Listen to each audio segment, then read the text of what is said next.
এটা সেই বিখ্যাত মর্গান হাউস, লোকে বলে ভূত বাংলো। আমরা এই মর্গান হাউসেই উঠেছি।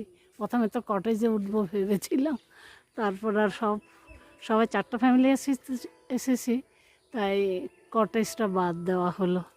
তারপরে রাতেই ইয়েটা মর্গান হাউসটা খালি ছিল, সেখানে উঠলাম। কটেজ তো অনেকটা দূর দূর একটা থেকে আরেকটা, 4টে কটেজ নিয়েছিলাম আমরা। এখানে সুন্দর গ্রিনারি, এখানে এটা ডিফেন্স এরিয়া আসলে। এই যে এটা ডিফেন্স, আর্মিরা এখানে গল্ফ খেলে, গল্ফ হাউস।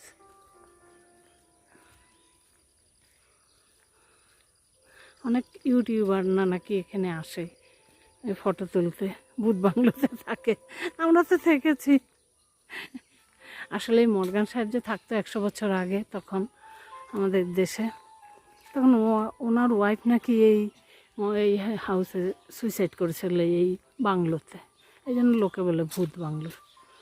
সত্যি মিথ্যা ঠিক জানি না, ইউটিউবাররা কি রটিয়েছে নাকি সত্যি।